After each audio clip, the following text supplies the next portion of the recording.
Picture this. It's 1895 and you're 18 years old, standing in the drawing room of your family's Fifth Avenue mansion while your mother tells you that you're going to marry a duke. She doesn't ask, she tells you what has been already decided. The Duke of Marlborough has agreed to the match. The negotiations are complete. The wedding date is set. You try to mention that you're in love with someone else, an American man who makes you laugh and who actually seems to care about your happiness. Your mother's face hardens. She tells you to stop being foolish, that you don't understand what's at stake, that this marriage will elevate the entire family, that a duke is offering you a title that money alone can never buy.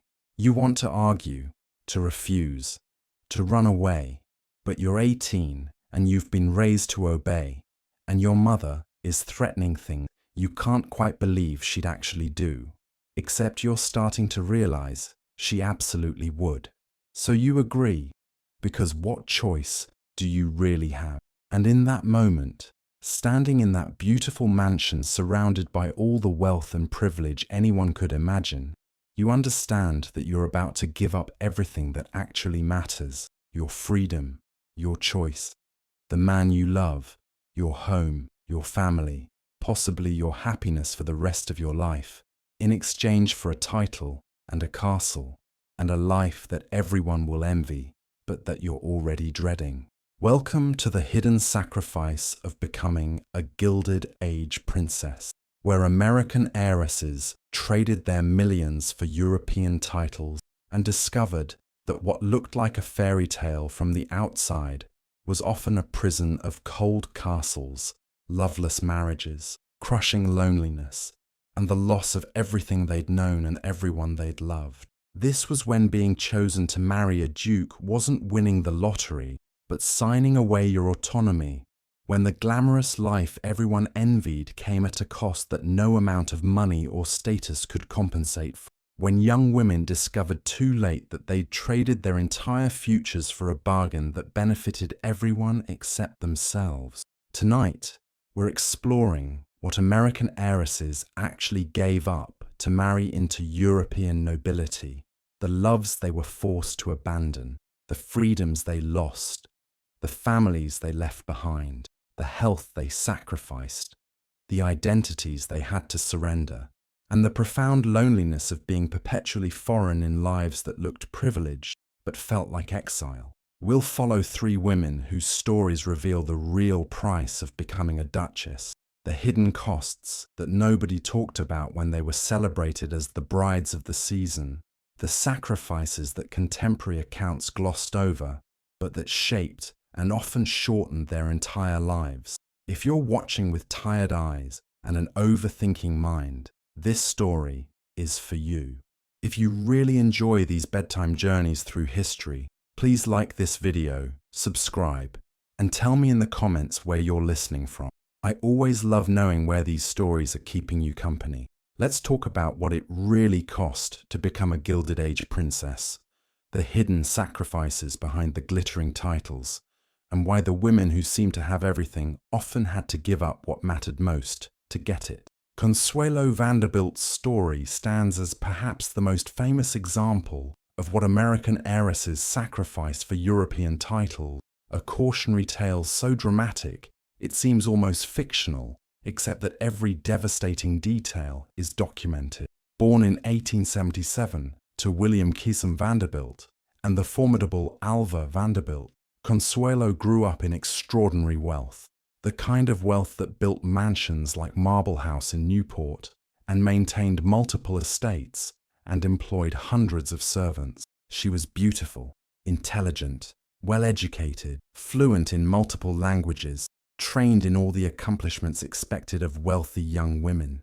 She should have had choices about her future, should have been able to marry someone she loved, should have had some control over her own life. She didn't, because her mother had decided years before Consuelo was even old enough to understand what it meant that her daughter would marry a duke, that this would be Alva's ultimate social triumph, that nothing, not Consuelo's feelings, not her happiness, not her desperate protests, would interfere with this plan. Consuelo fell in love at 18 with Winthrop Rutherford, an American man from a good family, someone who actually cared about her as a person rather than as a source of income. They talked about marrying, about having a life together, about genuine partnership based on affection rather than transaction. Consuelo was happy, perhaps for the first time in her controlled, supervised, managed life. She thought maybe her mother would understand, would allow her this one thing, would prioritize her daughter's happiness over social ambition. She was catastrophically wrong. When Alva discovered the relationship, her response was immediate and brutal. She forbade Consuelo from seeing Winthrop, monitored her constantly, read her mail, controlled who she could speak to.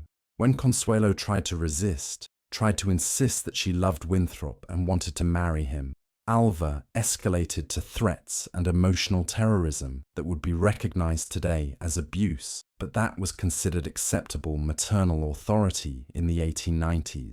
Alva told Consuelo that if she refused to marry the Duke of Marlborough, she would shoot Winthrop Rutherford. Whether she actually would have done this is debatable, but Consuelo believed the threat was real. Alva also claimed that the stress of Consuelo's disobedience was making her physically ill, that she might die if Consuelo didn't comply, weaponizing her own supposed fragility to manipulate her daughter into submission. She locked Consuelo in her room for extended periods, refusing to let her out until she agreed to the marriage. She created an environment of such psychological pressure that Consuelo, 18 years old and emotionally exhausted, finally broke. Consuelo agreed to marry Charles Spencer Churchill, the 9th Duke of Marlborough, a man she had met only a few times, a man she didn't love, a man who clearly didn't love her, but who needed her money desperately to save his crumbling ancestral estate. The engagement was announced, the wedding planned, and Consuelo went through the motions in a state of numb despair, knowing she was giving up the man she loved and any possibility of happiness for a marriage that was purely transactional.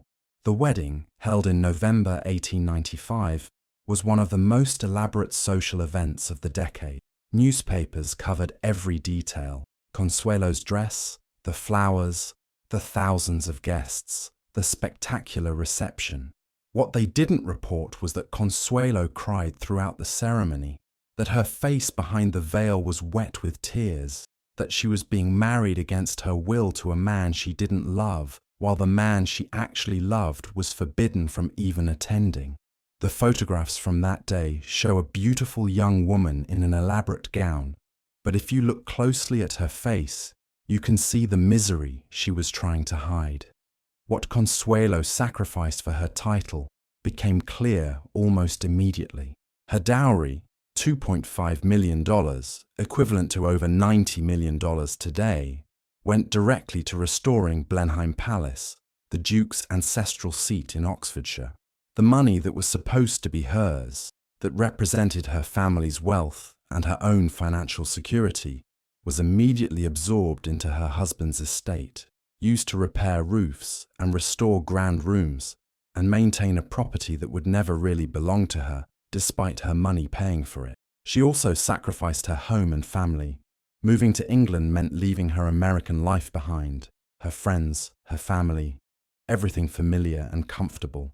Blenheim Palace was magnificent, but it was also cold, both literally and metaphorically. The massive stone palace was difficult to heat, uncomfortable to live in. Nothing like the modern, well-appointed mansions she'd grown up in. Her rooms were freezing. She could see her breath on winter mornings, and the scale of the place made it feel more like a museum than a home. Her marriage was loveless from the start. The Duke, known to be stern, autocratic, and emotionally cold, had married her for money and made little effort to pretend otherwise. They had 2 sons, John in 1897 and Ivor in 1898, providing the necessary heir and spare, but their relationship remained distant and often hostile. The Duke controlled her money, managed her life, expected her to fulfill her duties as Duchess, while offering nothing in terms of companionship or affection or even basic courtesy. Consuelo found herself profoundly lonely in her new life.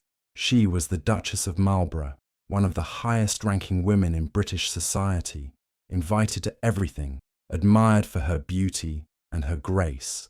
But she was also isolated and unhappy. The British aristocracy often viewed American heiresses with condescension. They took the money gratefully, but they also mocked American manners and accents and perceived lack of sophistication. Consuelo was judged constantly, found wanting by people who had contributed nothing beyond their birth to their own positions, criticized for being too American, while simultaneously being valued only for the American money she'd brought. She threw herself into charitable, finding purpose in helping others, since she couldn't find happiness in her marriage. She supported housing reform, advocated for better living conditions for the poor, organized charitable events, used her position to try to make some positive difference. This work gave her life meaning that her marriage couldn't provide, but it couldn't compensate for the fundamental unhappiness of her situation, trapped in a foreign country, in a loveless marriage, separated from everyone and everything she'd known, having given up the man she loved for a title that brought her no joy. The sacrifice of her happiness and autonomy lasted for years. Consuelo and the Duke separated in 1906, 11 years into a marriage that had been miserable for both of them, though for very different reasons. She'd been forced into it against her will. He'd resented that his financial salvation came attached to a wife he hadn't chosen for any reason beyond her money. The separation was scandalous, but Consuelo was past caring about scandal. She'd spent 11 years being unhappy for the sake of propriety and social expectations, and she was done. The formal annulment came in 1921, 26 years after that awful wedding where she'd cried behind her veil. The grounds were undue duress. Consuelo testified that she'd been forced into the marriage against her will by her mother's threats and manipulation, that she'd never freely consented, that the marriage had been invalid from the start because she'd been coerced. The annulment was granted, a rare admission that what had happened to her was wrong, that being forced to marry for family ambition was not acceptable even in an era when daughters were expected to obey. Consuelo eventually found happiness with her second marriage to Jacques Balsan, a French aviator and businessman who married her for herself rather than for her money or connections. She lived the rest of her life in France, wrote her memoirs, which detailed the misery of her first marriage, and became an advocate for women's rights and personal autonomy. But nothing could give her back the years she'd lost, the love she'd been forced to abandon, the youth spent trapped in a situation she'd never wanted. Think about what she sacrificed: the man she loved, her choice about who to marry and how to live, her home and family and country, her autonomy over her own money, 11 years of her life in active misery, her health. She suffered from anxiety and depression throughout her marriage, her identity as an American woman, which she was expected to suppress in favor of being properly British. She gave up essentially everything that might have made her happy in exchange for being called Duchess and living in a palace that was cold and unwelcoming, and that consumed her fortune without ever really belonging to her. Modern comparison: imagine if a Kardashian or a celebrity's daughter were told at 18 that she had to marry someone chosen by her family for business reasons, that her actual feelings didn't matter, that refusing would result in threats to people she loved. Imagine the public outcry, the intervention, the recognition that this was unacceptable. Consuelo lived through exactly that situation, except it was considered not just acceptable, but admirable. The ultimate achievement for a wealthy American family to marry their daughter to a duke regardless of what it cost her personally. Mary Victoria Later's sacrifice was different from Consuelo's, but no less devastating. She gave her health, her energy, and ultimately her life to being the perfect political wife and imperial consort, working herself literally to death in service of her husband's ambitions and the expectations of her position. Born in Chicago in 1870 to Levi Leiter, a wealthy dry goods magnate. Mary was known for her intelligence, her beauty, her serious demeanor, and her capability. She married George Curzon in 1895. This was more of a love match than Consuelo's arranged marriage, though Mary's substantial fortune certainly didn't hurt George's interest, since he was an ambitious politician with expensive tastes and limited personal wealth. Mary brought both money and genuine capability to the marriage, and initially it seemed like a partnership that would work. What Mary sacrificed became clear when George was appointed Viceroy of India in 1899, making her the Vicereine, essentially the First Lady of British India, representing the British Crown in governing a colony of hundreds of millions of people. This position was an enormous honor, the pinnacle of imperial prestige, exactly what George's ambition had been driving toward. For Mary, it was a sentence to years of exhausting labor under brutal conditions that would destroy her health and eventually kill her. As Victorian, Mary's duties were relentless and performed under conditions that were genuinely dangerous to her health. She needed to master Indian languages to communicate with local people and demonstrate respect for the culture she was nominally serving. She championed local crafts and worked to support Indian artisans, genuinely caring about the welfare of people under British rule, even while being part of the imperial system oppressing them. She organized massive state events, hosting visiting dignitaries, managing elaborate entertainments that were part of maintaining British prestige and power. The 1903 Delhi Durbar, commemorating King Edward VII's coronation as Emperor of India, exemplified both the magnificence and the cost of Mary's position. She commissioned her famous peacock dress for the occasion, a spectacular creation by Indian artisans using intricate gold and silver embroidery, covered in hundreds of peacock feathers, each with an iridescent beetle wing at its eye, weighing over 10 pounds. The dress was a masterpiece of craftsmanship, a fusion of Eastern artistry and Western fashion, designed to dazzle and impress and assert British imperial power through spectacular visual display. But wearing that dress, standing for hours in tropical heat while pregnant, performing her role perfectly while feeling ill and exhausted, this was what Mary's life had become. Constant performance, relentless duties, physical demands that would have been challenging for anyone, but that were especially brutal given the climate and her declining health. The tropical climate of India was genuinely dangerous for British officials and their families, who often suffered from heat exhaustion, tropical diseases, infections that would have been manageable in England, but that became serious or fatal in India's conditions. Mary, like many British women in India, struggled with the heat, with illnesses, with the general strain of living in a climate her body wasn't adapted to, while performing demanding public duties that allowed no rest or recovery. Her health began to deteriorate significantly. The demanding social responsibilities, constant entertaining, endless public appearances, the pressure to be perfect always, were exhausting, even without the additional strain of the climate and repeated pregnancies. Mary had 3 daughters, Mary, Cynthia, and Alexandra, but no son, which created additional pressure since producing a male heir was considered essential. The repeated pregnancies in difficult conditions wore down her health progressively. The final blow came from a miscarriage followed by fertility-related surgery that became infected.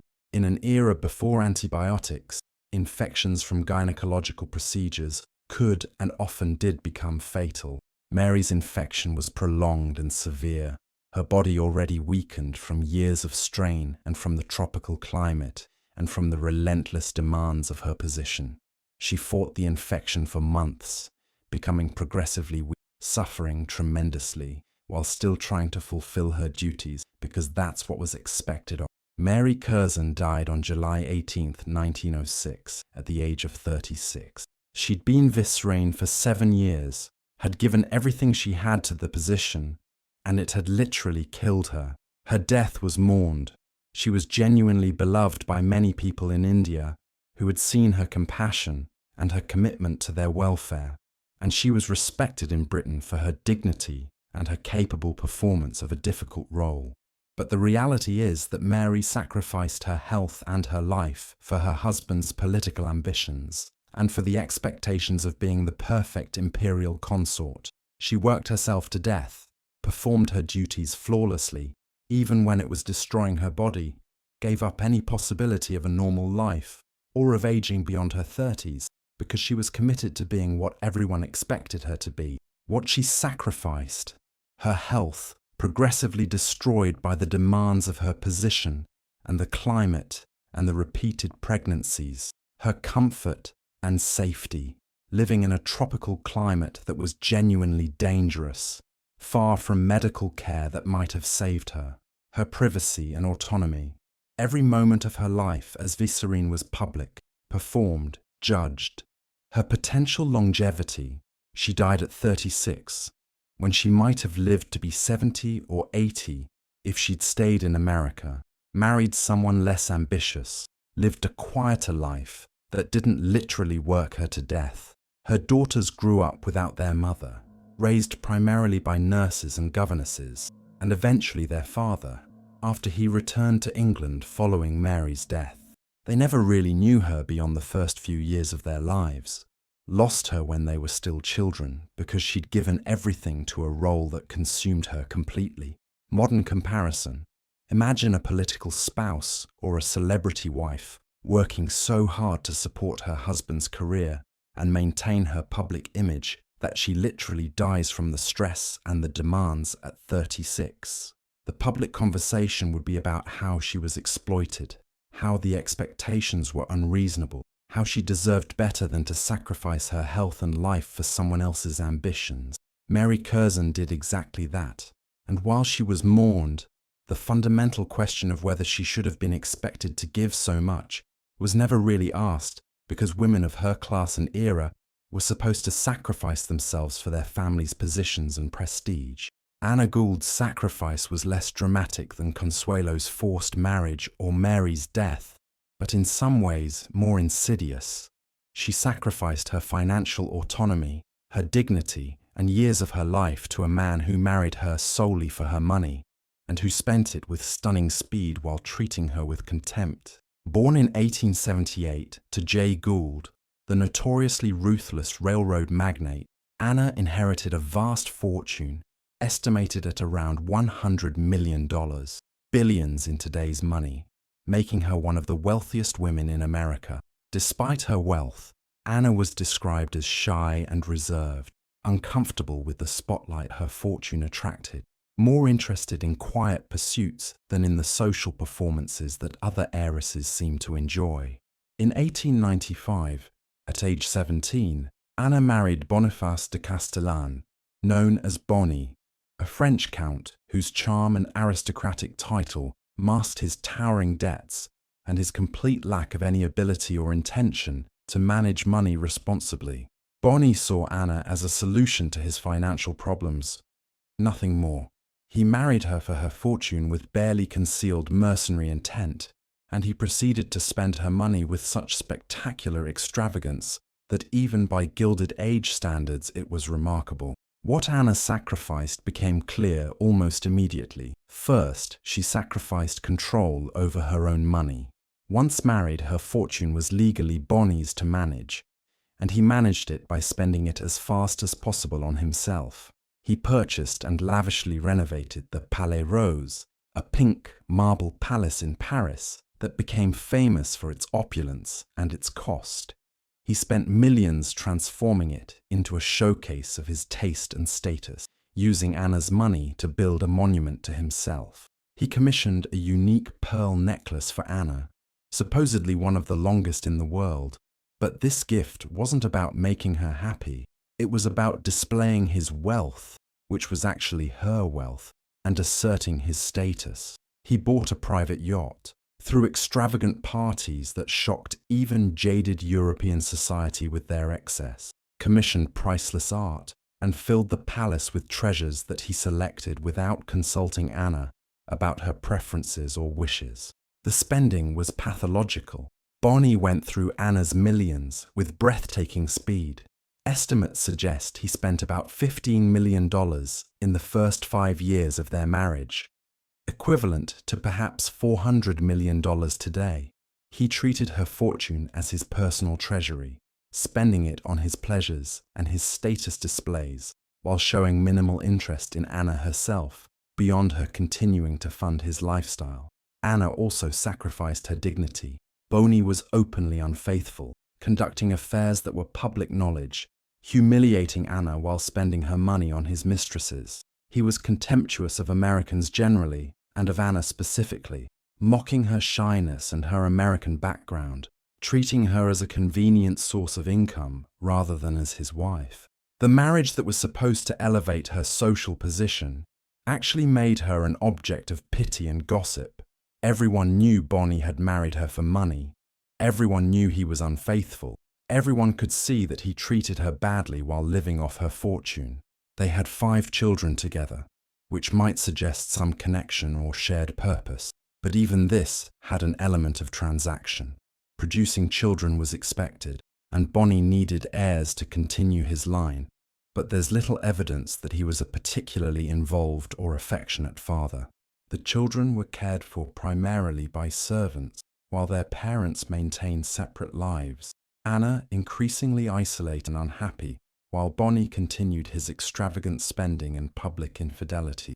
Anna's sacrifice of her financial security became critical when Bonnie's spending reached the point that her vast fortune being seriously, she'd assumed her wealth was so large it couldn't be spent, but Bonnie was proving that wrong. By the early 1900s, significant portions of her inheritance had been consumed, and Bonnie showed no signs of moderating his behavior or developing any sense of financial responsibility. The breaking point came when Anna finally recognized that staying married to Bonnie would mean watching him destroy her entire fortune while continuing to humiliate and mistreat her. In 1906, she initiated separation proceedings, and in 1908, she obtained a legal separation, not yet a full divorce, which was more complicated under French law, but enough to begin protecting what remained of her fortune and to escape the daily reality of life with Bonnie. The divorce proceedings were sensational and protracted, playing out in French courts and in newspapers on both sides of the Atlantic. Bonnie fought the divorce, not because he loved Anna or wanted to preserve their marriage, but because he wanted to maintain access to her money. The legal battle revealed the full extent of his spending and his infidelities, airing their private miseries publicly. But Anna persisted because she'd finally decided that protecting herself and her remaining fortune was worth the scandal. The full divorce was granted in 1924, 16 years after the initial separation, an indication of how complicated and contentious the legal process was. By this point, Anna had already rebuilt her life. She'd married Bonnie's cousin, the Duke de Talleyrand-Périgord, in 1908, a union that offered more stability and genuine companionship than her first marriage had provided. This second marriage was less passionate, but more respectful, and she had 2 more children with the Duke, raising her 7 children from both marriages while remaining in France. What Anna sacrificed, control over her fortune, which should have provided financial security for life, but which was instead plundered by a man who saw her purely as a source of income. Her dignity, spending years in a marriage where she was publicly humiliated by her husband's infidelities and contemptuous treatment, her trust and her ability to believe that people might value her for herself rather than for her money. Years of her life, from 17 when she married Bonnie to 30 when she finally separated, were spent in a relationship that made her miserable and that consumed her wealth without providing anything in return except a title that came at too high a price. Unlike Consuelo, who was forced into her marriage, or Mary, who worked herself to death, Anna made a choice to marry Bonnie, but it was a choice made at 17, before she fully understood what she was agreeing to, before she could recognize that his charm masked his fundamental selfishness and financial irresponsibility. Once married, she was trapped by legal systems that gave husbands control over their wives' money and made divorce difficult and scandalous. Modern comparison. Imagine a young billionaire heiress marrying someone who immediately starts spending her money with abandon, buying mansions and yachts and throwing parties, openly cheating on her, treating her badly while living off her fortune. The public response would be outrage at his behavior and sympathy for her being exploited. There would be immediate advice to divorce, to protect her assets, to recognize financial abuse. Anna Gould experienced exactly that situation, but with legal and social systems that made escape difficult and that blamed her for choosing poorly rather than protecting her from exploitation. The common thread through all these stories is that becoming a Gilded Age princess, trading American millions for European titles, required sacrifices that went far beyond what the glamorous public image suggested. These women gave up their autonomy, their choices about who to marry and how to live, their homes and families and countries, their financial control, their health, their happiness, years or even decades of their lives, sometimes their lives entirely. They got titles in return: Duchess, Vicereine, Countess, and they got access to European aristocratic society and historic palaces and social positions that American wealth alone couldn't buy. But what they gave up was far more valuable than what they gained, at least in terms of human well-being and happiness and freedom.